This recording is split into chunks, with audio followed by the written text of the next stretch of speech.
Good afternoon. I'm here today with Jorge Vasconcelos, one of the founding fathers of the Florence School of Regulation and also independent at NUS. George is here with us today to discuss a very interesting report which has been published very recently on electricity market reform with subheading A Means to Multiple Ends. So we're going to discuss some of the ideas included in this report, which comes after a period of very intense debate on how and when and if reforming at all the European electricity market. So my very first question to you, George, would be, well, Europe has been working very hard in the course of the last 30 years to implement regulation, to conceive first and implement regulation to achieve a single European energy market, so for electricity and for gas. So after all this work, you say that there is now a need to update these rules. Why is this? So why now? And also, why do you think that there will be a need in the future to re-regulate? And what does it mean?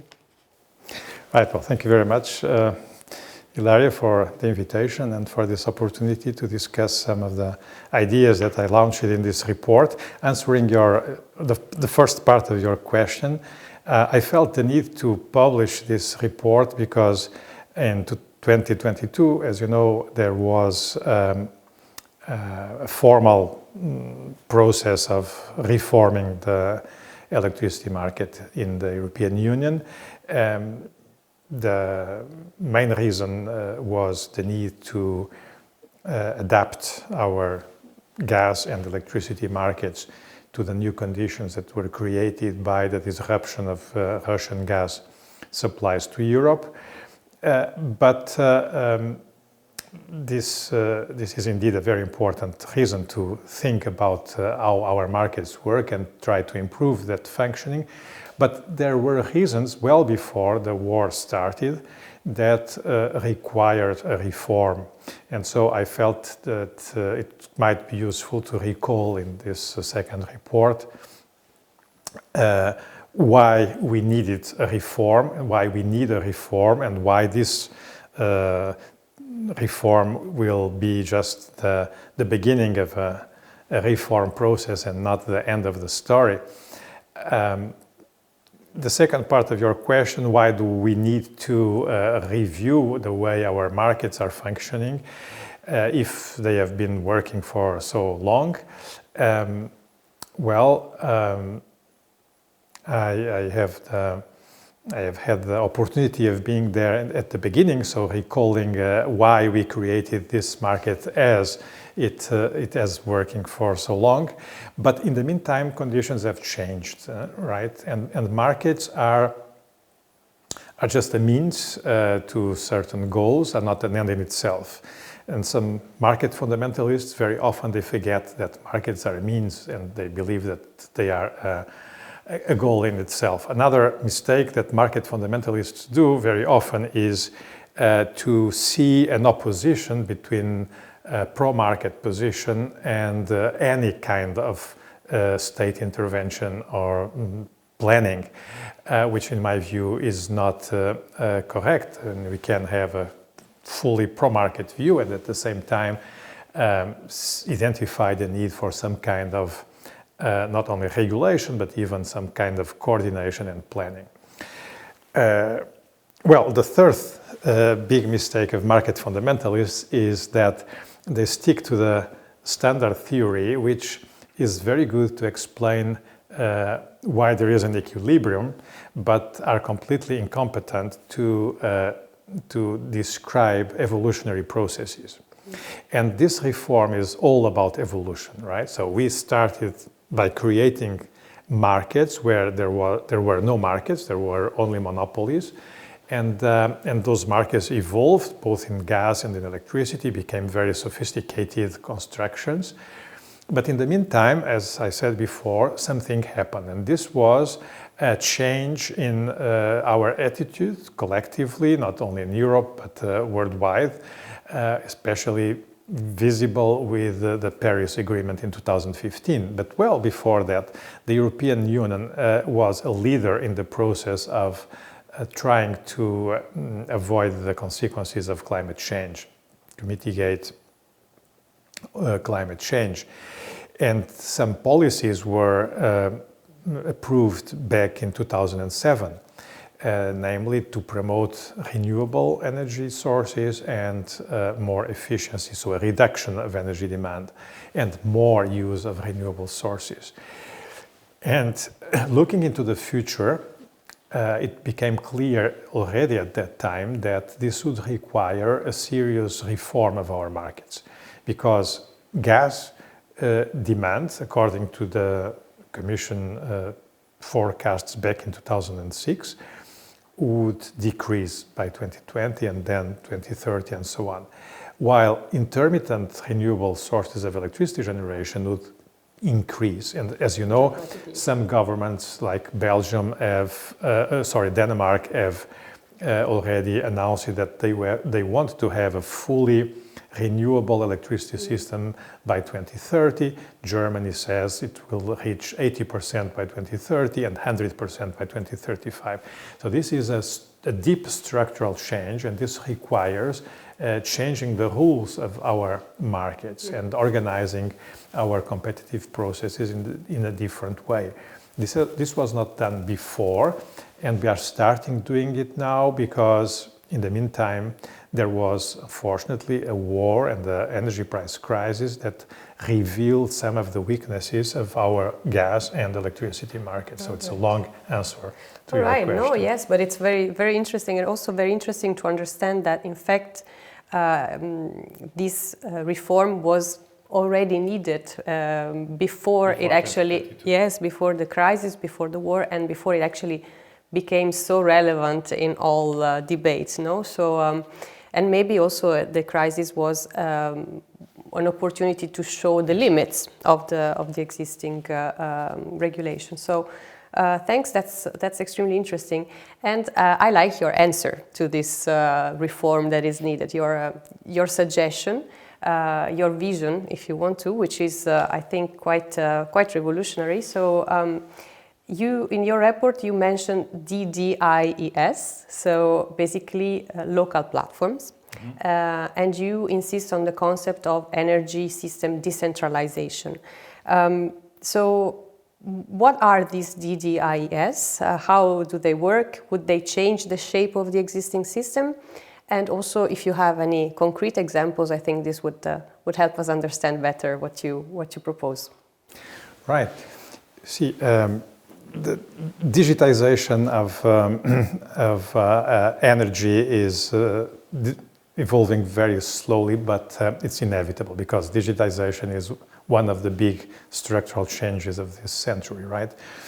The 21st century is the age of global networks, and this was possible because of new information and communication developments. And energy, electricity in particular, will not be exempted from this evolution, although some agents have tried to slow down the process and to delay the process as much as possible. So, in my view, we should not ask or wonder how we could delay the application of those new technical solutions to the electricity sector, but on the contrary, how we could benefit from a more systematic introduction of digital solutions to the electricity world. And this is happening, but this is not necessarily happening in a very efficient and structured way. When you bought your heat pump, I know that you bought one heat pump, I also bought 2 heat pumps already, and I'm about to buy the 3rd heat pump, you get for free an application, and you can control the way your heat pump works. You can monitor in real time how it's going. You are sitting here now at this wonderful place, and you can look at your smartphone and you can see exactly what's going on at home, and you can change the setting of the temperature and so on and so forth.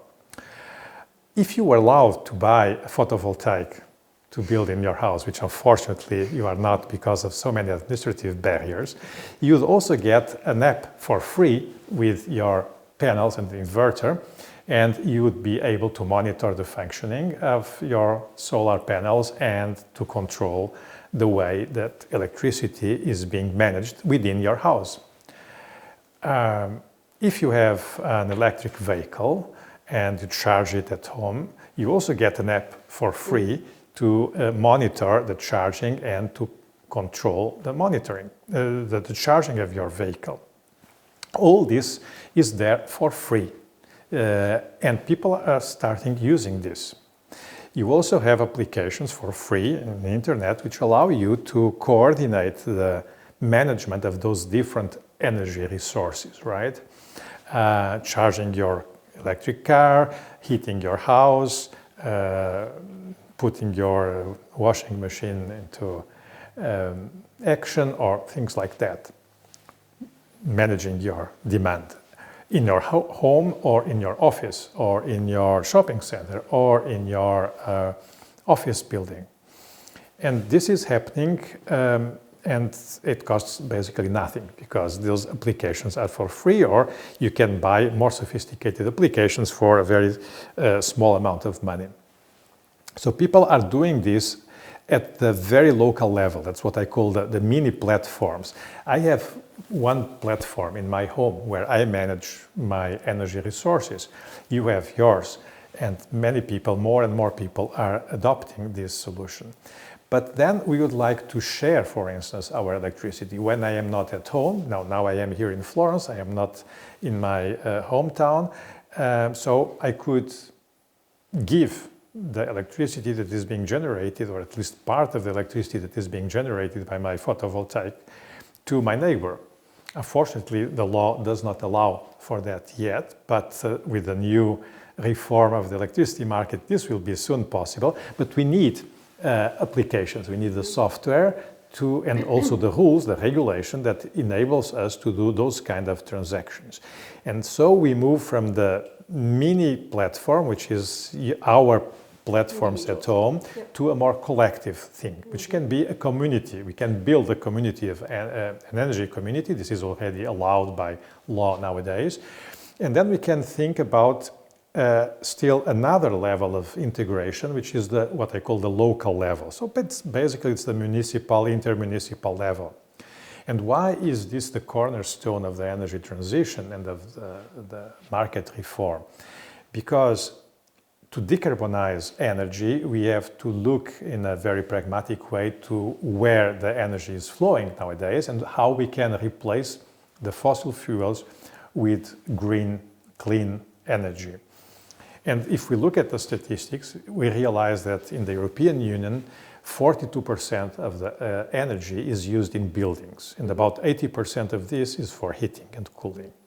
So this is the first problem that we have to address, how to decarbonize this. And the answer we have the answer now, and in most cases the right answer is heat pumps, what you did, right? So electrifying heating, removing the oil or gas or whatever boilers and putting a heat pump with green electricity. Then we look at the second big chunk of energy demand, which is road transport. Mm-hmm. And here we know that the most efficient, cost-effective solution nowadays is electric mobility, especially for the urban areas, both of public transportation and private transportation. So this means electrifying, removing the fossil fuels and electrifying the mobility sector. And if we put together the 23% of final energy, which is already electricity nowadays, plus the 40% of heating and 20% of mobility, we have decarbonized a very large amount of our energy needs. And that's the goal. We don't need to wait until 2050 to do that. We don't need to wait for new inventions or discoveries to change the world. We already have the means and we know how to use them. But to use them in an efficient way, we must integrate in a systemic way those different vectors and those different energy uses.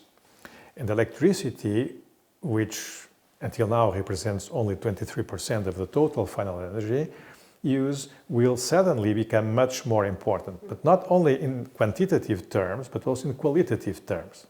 What do I mean? That electricity is the platform that allows us at the local level to manage those different areas of mobility, heating, and other applications in an integrated and efficient way, combining distributed generation with maybe some waste-to-energy facilities, with local storage, which can be electrical and thermal storage, and so on and so forth. And this can be done at the local level because the climate, the transport patterns, the culture is very different in Athens or in Helsinki or in Frankfurt. So we need diverse solutions.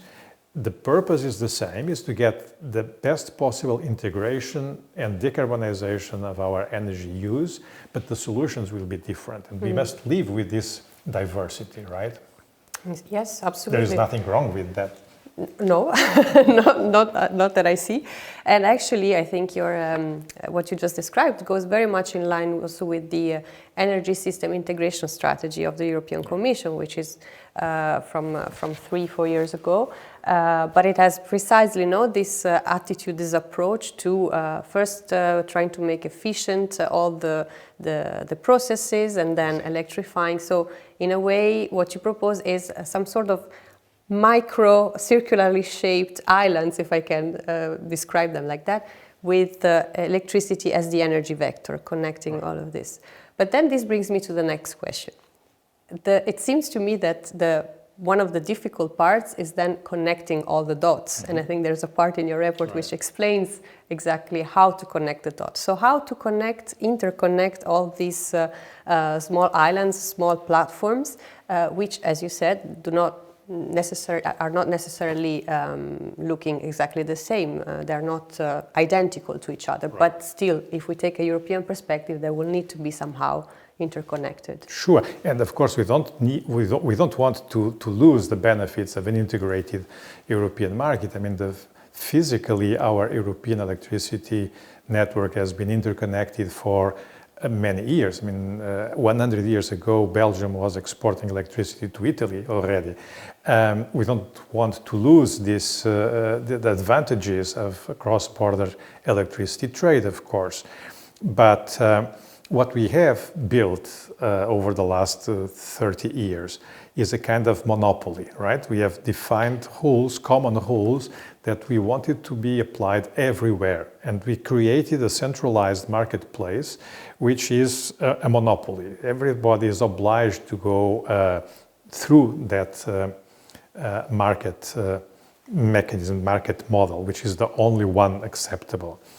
And looking into the future, if we recognize the need for more diversity in the local solutions, and if we accept the existence of diverse local platforms, then we need to look at the internal market and the way we are using, or we will use the interconnections in the future in a different way. It cannot be this kind of rigid structure that we have now. It must be something much more plastic that allows us to communicate between those different local platforms. And so it becomes a platform of platforms. And I would add not only the many local platforms throughout Europe, I would add also the large offshore platforms that are being planned and built around continental Europe, from the Baltic Sea to the Mediterranean. And these are huge, I call them hyper-generation platforms that must be also integrated, because they are by design hardly compatible with this centralized model that we have nowadays. So we have, both from the local level and from the highly centralized generation level, the need to reform, to look differently at our electricity system and to change the way we plan the evolution of the electricity networks, the way we operate the system, and the way we are able to use that infrastructure for commercial or exchange purposes. Exactly, changing the way we plan, changing the way we manage the system, changing a little bit the governance then. So how does that work? We know that it proved quite difficult in the past to think about different roles in the market, for example, for TSOs. So if they will not own the network anymore, so who would then own this network interconnecting the platforms? And do you have you already got to the stage of thinking, how to apply unbundling to these new managers of the system? Right. And you touched on a very sensitive point, which is Always. unbundling. It was a very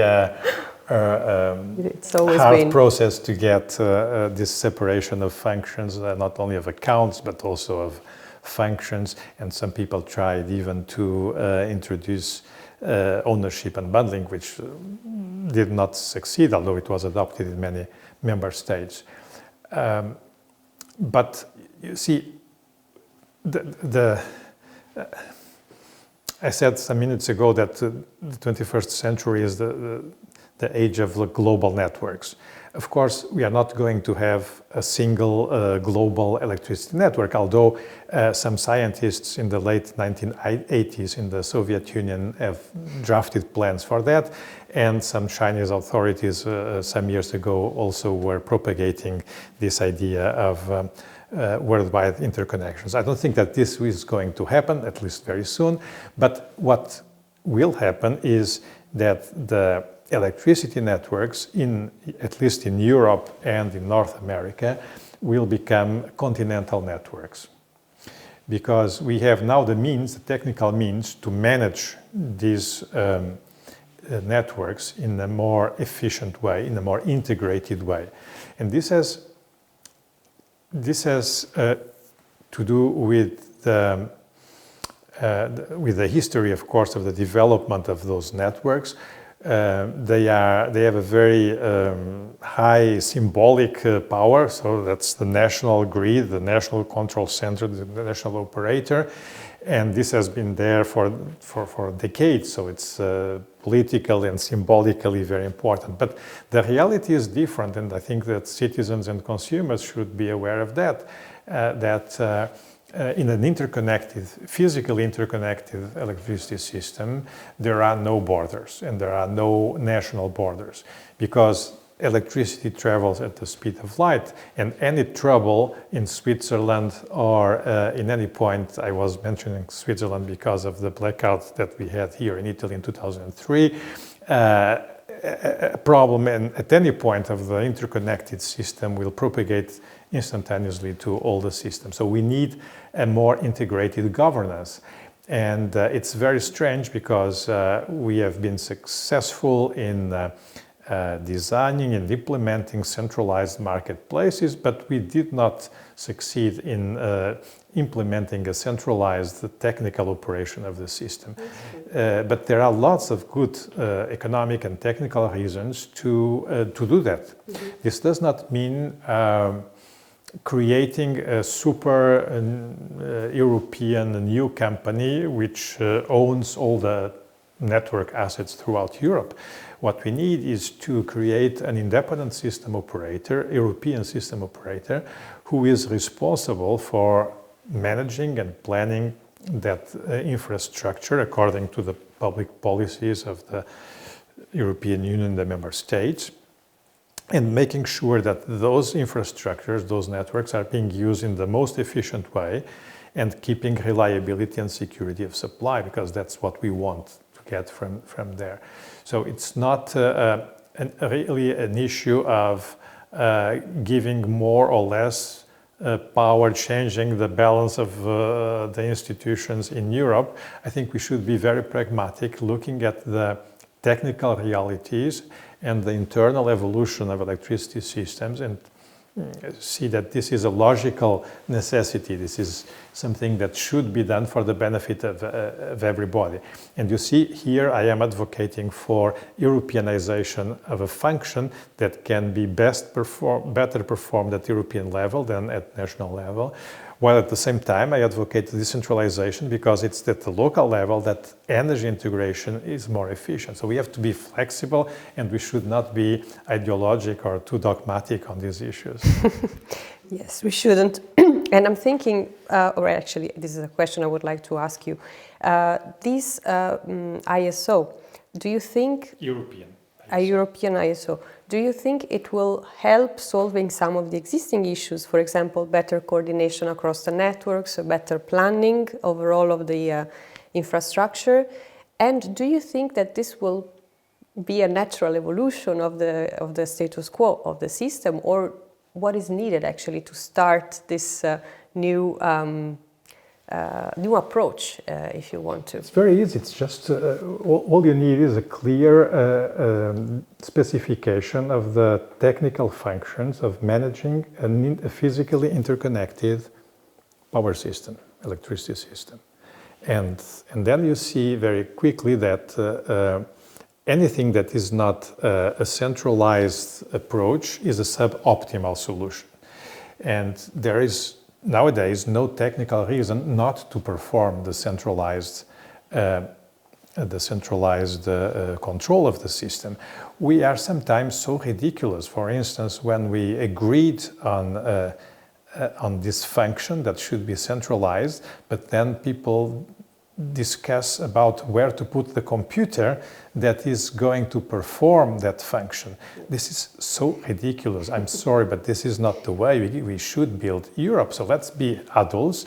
Let's recognize that there are some functions that are better performed at European level, and they should be performed at European level. And I don't care where the computer is located. What I want is to make sure that the best experts are working there and that they are able to guarantee the highest reliability of the electricity system for everybody without any kind of discrimination. A quote that I really liked from your report, which says, "Today, electricity market reform is more than a mere technical adjustment. It is an opportunity to put citizens at the center stage of the energy transition," etc., giving them this opportunity to really move from a really old-fashioned model to something where they can actually interact more dynamically and in first instance. So, how visionary is this this sentence? And I want to ask, to what extent did the co-authoring with your daughter interfere in this vision? Oh, she had a lot of influence on the report, of course, and I should have stressed that from the beginning. But it's the new generation flavor, no? Is it? She's quite young. Yes, it's the result of many discussions and mutual learning. But you see, Jacques Delors, when he was president of the European Commission, he once said that nobody would fall in love with Europe.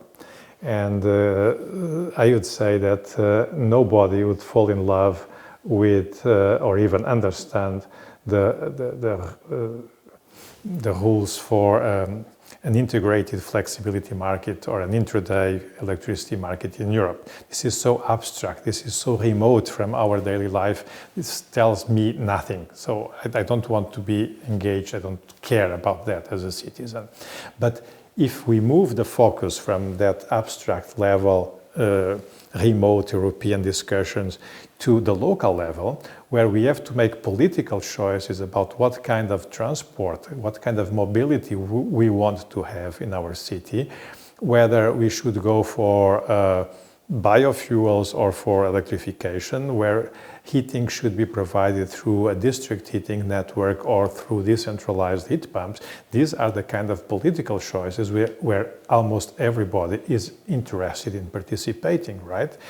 So that's why I think that this technical evolution and economic evolution that we are observing in the electricity system can be an opportunity if decision makers involve the communities in the process and look at them as active actors of this process, and vice versa.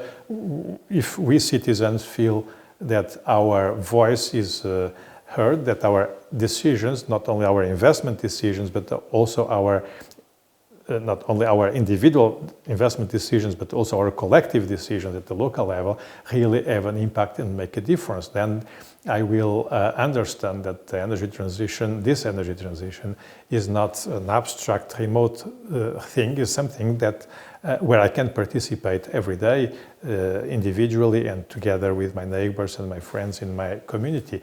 And this is therefore a very political vision about the evolution, about the reform of our energy markets. Unfortunately, we see some people advocating a different approach which goes in the opposite direction, namely of keeping the centralized markets and making those markets increasingly dominated by financial instruments, which would be a big mistake, not only because of the inefficiencies that this would introduce in the electricity market, but also for this political reason, because this would be an even more abstract way of handling energy, of putting energy more distant from the citizens, because then nobody understands what those traders or those brokers are doing, making money with contracts of electricity. This is everything. This is also so remote and so far away from our problems, from our real needs, and also from our very concrete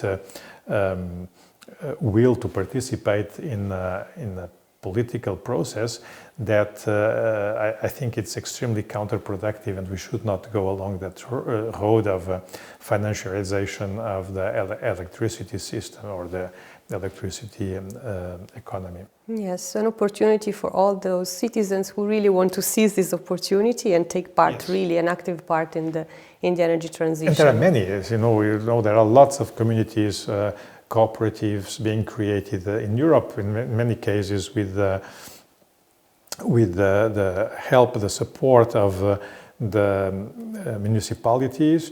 There are also increasingly mechanisms from support from European institutions, from the Commission, from the EIB, and more we are seeing that this is happening and that people are changing their way of using energy resources and also the way of building those energy communities, and that's where competition also takes place nowadays. It's not in the very sophisticated financial markets, it's in the real world where we see applications, platforms, mini platforms, local platforms competing for market share, and people exchanging good practices across Europe. We see meetings of energy communities, of municipalities discussing those good practices and learning and building things together. And that's another way of building Europe, and probably it's more promising than a very centralized and abstract approach. Absolutely, I couldn't agree more, and I think also actually the learning part plays a fundamental role in this. So bringing the European market closer to citizens also implies that the understanding needs to be improved, right? So, and for this, I mean, we are perfectly helping on this side with having discussed your report today. So I really want to thank you for being with us today, and thank you, Ilaria. Hopefully the electricity market reform will bring at least some of the benefits that you imagined and explained. Thank you very much. Thanks.